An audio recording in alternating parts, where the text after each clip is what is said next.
پہنچانے والا حقیقت میں اللہ تبارک و تعالی ہے۔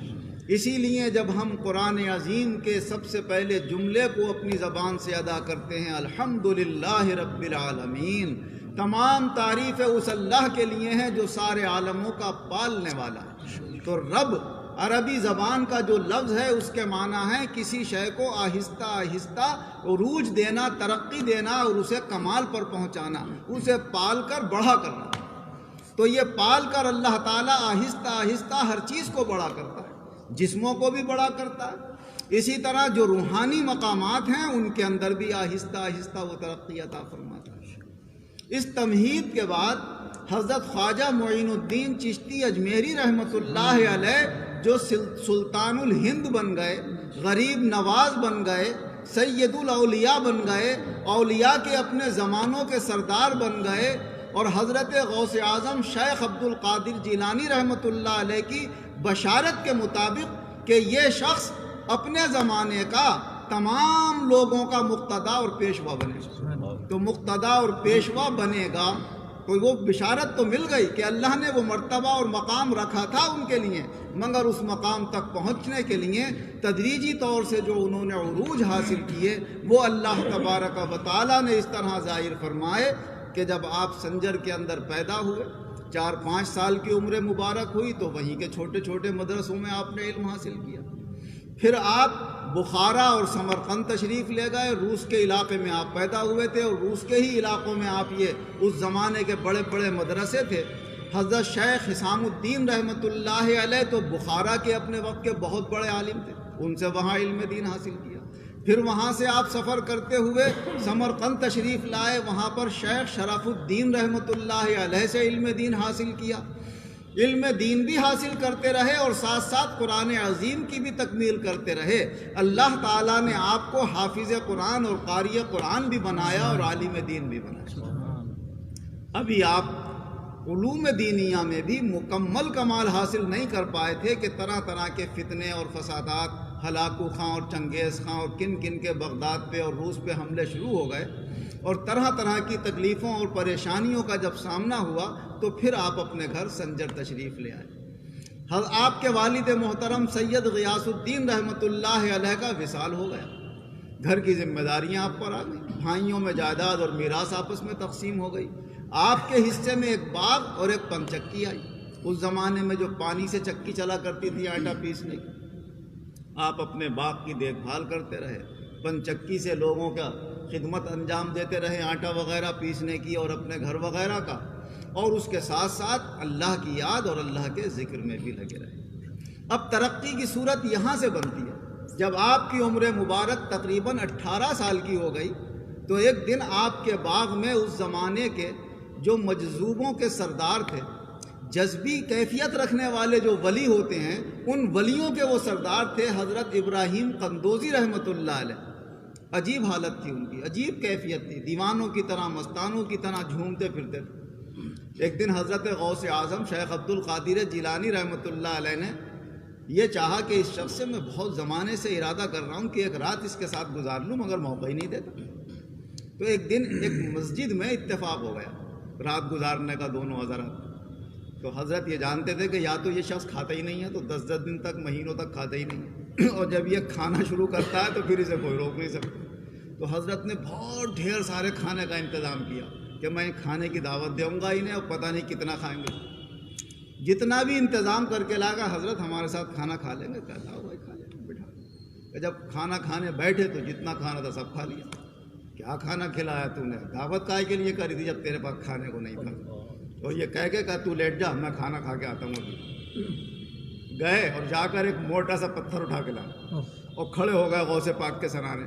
کہا دل تو چاہ رہا ہے تیرے اوپر مار کے کچل دوں تجھے، مگر تیری ماں بوڑھی ہے اور مجھے رحم آ رہا ہے کہ تیری ماں کو بڑی تکلیف ہوگی، چھوڑ، اچھا سو جا بھائی، میں جا رہا ہوں نیچے جا۔ اس کے اندر تہہ خانہ بنا ہوا تھا مسجد کے نیچے، وہاں پر لائبریری بنی ہوئی تھی، وہاں پہنچ گئے۔ حضرت اپنے اٹھ کر عبادت میں مصروف ہو گئے۔ کچھ دیر لیٹنے کے بعد تو فرماتے ہیں کہ اندر سے کٹ کٹ کٹ کٹ کٹ کٹ کی آواز آ رہی۔ کیا جب میں نے جا کر دیکھا صبح کو تو حضرت تو چلے گئے تھے وہاں سے، تو کہا جتنی کتابیں تھیں ان کے پٹے پھاڑ پھاڑ کے سب کھا گئے تھے۔ اس کی کھٹ کھٹ کی آواز آ رہی. تو اس طرح کے وہ مجذوب صفت اللہ ہی جانے کیا کیفیت تھی, کس حال میں تھے, اللہ نے انہیں کون سا مقام عطا فرمایا تھا. یہ بھی ایک دن جھومتے جھامتے حضرت خواجہ معین الدین چشتی اجمیری رحمۃ اللہ علیہ کے باغ میں تشریف لے گئے. حضرت بزرگوں کا بڑا احترام کیا کرتے تھے. آپ انگور توڑ کے لائے باغ میں سے, اچھے اچھے پھل لے کر آئے, ان کی خدمت میں پیش کی, بڑا ادب سے بٹھالا, پانی وانی پیش کیا ان کو. ارے بھائی کہا ہم تجھ سے بہت خوش ہوئے, لے تو یہ لے. کھلی کی ٹکڑی نکالی اپنے اس میں سے, تھیلیا میں سے, اور اس کو منہ میں لیا, تھوڑی سی چابی کا منہ پھیلا اور حضرت کے منہ میں رکھا. بس منہ میں رکھنا تھا, جیسے حلق کے نیچے گئی تو فرماتے ایک دم بے خودی سی تاری ہو اور بے چینی اور بے تابی ہو کر ایک دم آنکھوں میں غنودی آنے لگی. نیند آ گئی. کہا آنکھ کھلی تو وہ تو غائب تھے بزرگ. بس اس وقت سے گیا ایک دم باغ سے, دنیا والوں سے سب سے نفرت ہونے لگی, اور اللہ کی طرف محبت بڑھنے لگی, آخرت کی طرف محبت بڑھنے لگی. باغ بیچ کر ساری رقم غریبوں میں تقسیم فرما دی, پنچکھی بیچ کر ساری رقم غریبوں میں تقسیم فرما دی, اور اللہ والوں کی تلاش میں نکلی. ایسی گھومتے پھرتے اولیاء اللہ سے ملاقاتیں کرتے ہوئے اسی دوران حضرت شیخ عبد القادر جیلانی رحمۃ اللہ علیہ سے ملاقات ہوئی تھی, جس میں آپ نے بشارت دی تھی اپنے پاس بیٹھنے والوں سے کہ یہ شخص جو آپ کو نظر آ رہا ہے یہ ایک دن اپنے زمانے کا مقتدا اور پیشوا ہوگا. تو انہوں نے غوث اعظم کا زمانہ بھی پایا ہے. اور ایک قول میں بھی ملتا ہے شیخ عبد القادر جیلانی رحمۃ اللہ علیہ کے, آپ ارشاد فرماتے ہیں کہ جب اللہ نے میری زبان سے یہ نکلوایا کہ کہو عبد القادر کہ میں اپنے زمانے کے تمام اولیاء کا سردار ہوں اور میرا قدم اولیاء کی گردن پر ہے, تو فرماتے ہیں سب سے پہلے میرا قدم روحانی عالم میں شیخ خواجہ معین الدین چشتی جو غیاث الدین کا بیٹا ہے, اس نے اپنا کندھا سر جھکا دیا اور کہا میرے کندھے پر آپ کا قدم. تو آپ کی توجہ سے اللہ تعالیٰ نے یہ مقام عطا فرمایا. پھر آپ گھومتے گھامتے مقام ہرون پہنچے. حضرت شیخ عثمان ہارونی کا لفظ بھی بولتے ہیں, لیکن جو اصل لفظ لکھا ہے کتابوں کے اندر وہ ہرون لکھا ہوا ہے کہ ہرونی ہے. تو حضرت خواجہ عثمان ہرونی رحمۃ اللہ علیہ سے جب آپ کا سامنا ہوا تو آپ سمجھ گئے کہ میری منزل مجھے مل گئی, اور حضرت نے بھی نظر ڈال کر پہچان لیا کہ میرے پاس جو اللہ کی امانت ہے اس کا صحیح مستحق یہ معین الدین چشتی ہے. لہٰذا آپ نے یہ فرمایا کہ اگر تم ہمارے پاس کچھ دن رکو اور جیسے ہم تمہاری تربیت کریں ویسے ہی تم کرتے رہو تو انشاءاللہ بہت جلد ہم تمہیں اعلیٰ مقام پر پہنچا دیں گے. تو فرماتے ہیں پہلے دن مجھ سے وضو کرا کے 2 رکعت نماز نفل پڑھوائے. پھر فرمایا سورہ بقرہ پوری تلاوت کرو. سورہ بقرہ تلاوت کی. پھر فرمایا 27 مرتبہ پڑھو سبحان اللہ سبحان اللہ. پھر 27 مرتبہ سبحان اللہ پڑھا. پھر فرمایا آسمان کی طرف نظر اٹھا کر دیکھو. نظر اٹھا کر دیکھا. پھر اس کے بعد بیعت فرمایا, اور بیعت کرانے کے بعد فرمایا اور چند دن ہمارے پاس رک جاؤ, پھر ہم تمہیں اعلیٰ کمالات پر بھی پہنچائیں. فرماتے ہیں دوسرے دن میں آیا تو وضو کرا کے فرمایا 1000 بار قل هو اللہ شریف پڑھو. کہا میں نے 1000 بار پڑھی. فرمایا آسمان کی طرف نظر اٹھا کر دیکھو کیا نظر آتا ہے. میں نے کہا مجھے عرش اعظم تک نظر آ رہا ہے. فرمایا پھر 1000 مرتبہ قل هو اللہ شریف پڑھو. پھر 1000 مرتبہ قل هو اللہ شریف پڑھی. فرمایا نظر اٹھاؤ کیا نظر آتا ہے. کہا ایک پردہ سا نظر آتا ہے.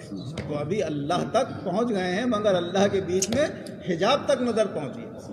فرمایا اچھا 1000 مرتبہ سورہ اخلاص اور پڑھو. 1000 مرتبہ اور پڑھی. پھر اپنی انگلیاں یوں کی. فرمایا دیکھو کیا نظر آتا ہے.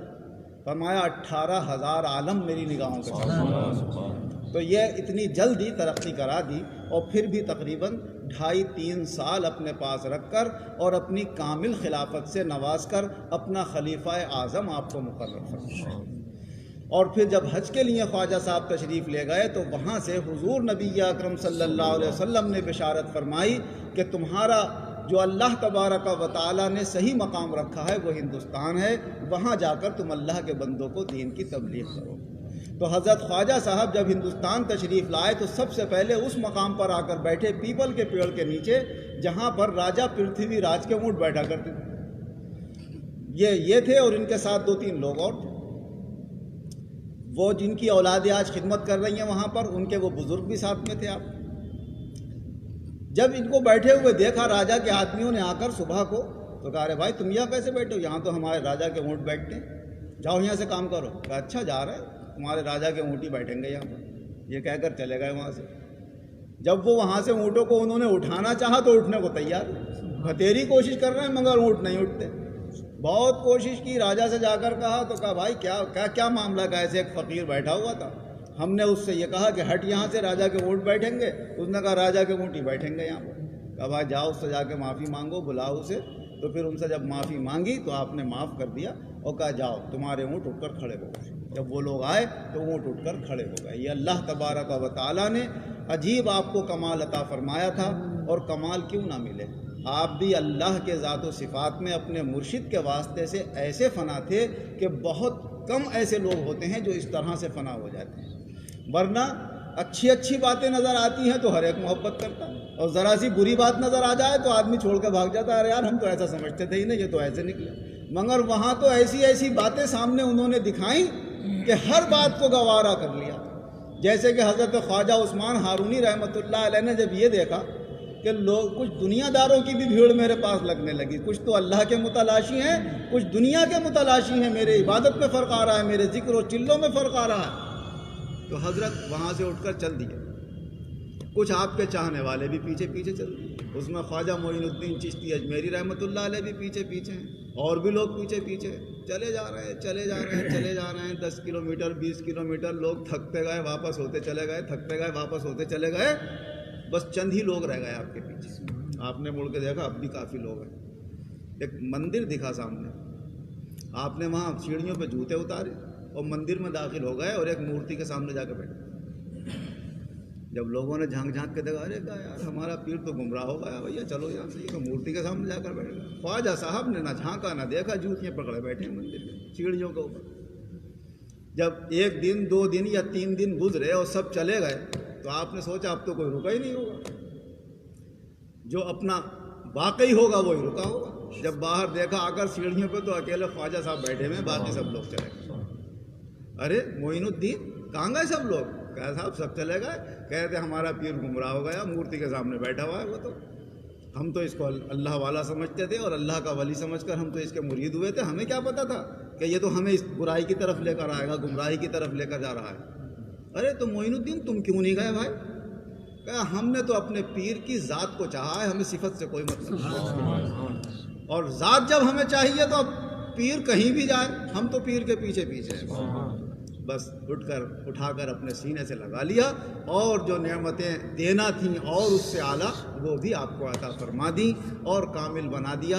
یہ اللہ تبارک و تعالیٰ نے حضرت خواجہ معین الدین چشتی اجمیری رحمۃ اللہ علیہ کو کامل یقین عطا فرمایا تھا کہ کامل یقین والا کبھی ہلڑ دلڑ نہیں ہوتا ہے۔ وہ تو جب ایک مرتبہ عقیدہ یہ جما لیا کہ ہم نے اسے اپنا بنا لیا، اب جو بھی نظر آ رہا ہے وہ صحیح ہے، غلط نظر آیا تو سمجھ لو ابھی کمی ہے کچھ نہ کچھ، ہماری آنکھیں غلط، ہمارا دیکھنا غلط، ہمارا کانوں کا سننا غلط، لیکن جس کو ہم نے اللہ کا کامل ولی مان کر اور اس کے ہاتھوں میں ہاتھ دے دیا اس کے اندر کوئی غلطی نہیں ہے۔ یہ ہوتا ہے عشق و محبت۔ میں ایک کتاب پڑھ رہا تھا شیخ سعدی رحمۃ اللہ علیہ کی گلستان، تو انہوں نے لکھا ہے کہ کچھ بچے علم حاصل کرنے ایک استاد کے پاس جاتے تھے، ان بچوں میں سے ایک بچے سے کچھ قلبی لگاؤ ہو گیا، ایک استاد کا محبت ہو جاتی ہے بعض شاگردوں سے خالص کا۔ جب سب بچے اپنے تختیاں یا جو بھی نقل وغیرہ لکھ کر لاتے تھے، کہا صاحب دیکھ لیجئے اسے، صاحب کوئی غلطی تو نہیں ہے، آپ اس کی جو غلطی ہوتی کمی ہوتی نکال کے اسے لکھ کے دے دیا کرتے۔ اور جو وہ بچہ لاتا ہے جس سے ان کو محبت تھی، کہتے واہ واہ بیٹے کیا اچھا لکھا ہے۔ جب وہ تختی لے کے آتے واہ واہ کیا اچھا لکھا ہے، تو ایک دن بچہ کہنے لگا سرکار آپ سب کی غلطیاں نکالتے ہیں اور میں تو سب سے زیادہ برا لکھتا ہوں، میری بھی تو غلطی بتایا کریے کہ مجھ سے غلطی کہاں ہو رہی ہے۔ کہا بیٹے مجھے تیری کوئی غلطی نظر ہی نہیں آتی، سب اچھا ہی اچھا لگتا ہے۔ تو جب محبت ہو جاتی ہے تو سب اچھا ہی اچھا نظر آتا ہے۔ تو اللہ تبارک و تعالیٰ اپنے رسول پاک صلی اللہ علیہ وسلم کی اور اپنے ان مقبول بندوں کی ہمیں سچی عقیدت و محبت عطا فرمائے، اور یہ محبت و عقیدت اللہ دونوں جہان میں ہمارے لیے فائدہ مند بنائے، اور دونوں جہان میں اللہ اس کو قائم